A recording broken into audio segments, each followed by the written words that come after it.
As you look around the internet and talk to other artists, you've probably come across the term study, which is used regarding painting.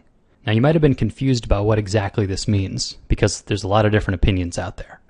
Now the truth is that studies are just a tool for improving your technique, and so it's going to vary incredibly from artist to artist.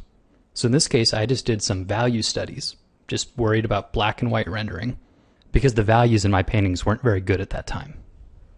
In this case, studies are best used to attack your weaknesses. When you find some aspect of your technique that's just lagging behind, it's time to think of a study that would force you to address only this issue. You know, it could be something as specific as, I've been drawing a lot of knights lately and their horses seem wrong somehow.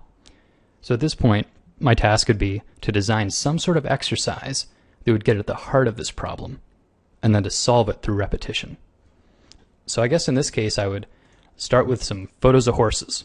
And since I'm worrying about proportion, I'm not going to think about detail or color or anything like that. I'm just going to take one of the horses and I'll trace its major masses. And as I do this, it's important to carefully think about what's the distance between the back legs and the front legs.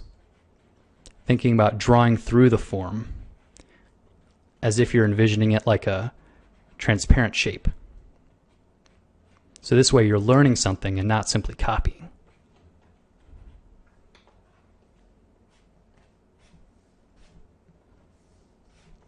And if in this case proportions are what I'm going after, it really doesn't need to be detailed at all.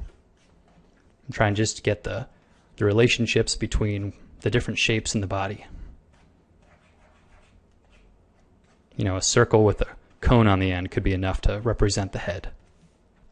And I'm already giving a bit of a bad example here because this is really best done very slowly. Now in this case my video is supposed to be pretty short, so I'm not going to take the time I normally would for personal study. But the idea is to learn something, not to come up with a bunch of drawings. So once I've gotten the one traced,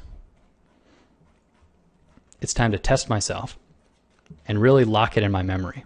And I found that I learn best by drawing the same thing multiple times.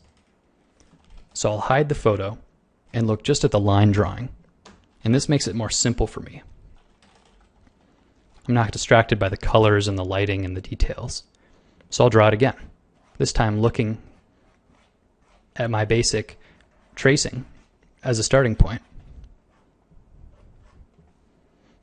And I'll focus on drawing it. Again, I'd be doing this much more slowly if I were truly doing a study for myself.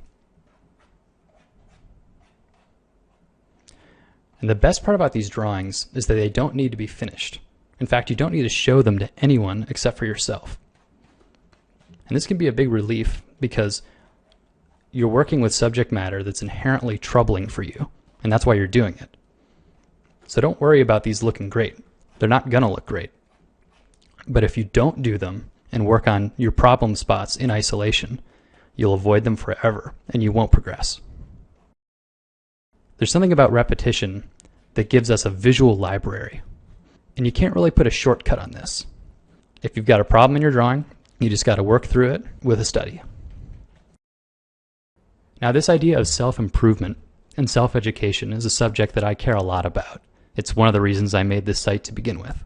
So you'll find that I'm periodically releasing videos that deal with personal studies that I like to do, and hopefully they'll give you some ideas for studies that you can do to work on your own trouble spots.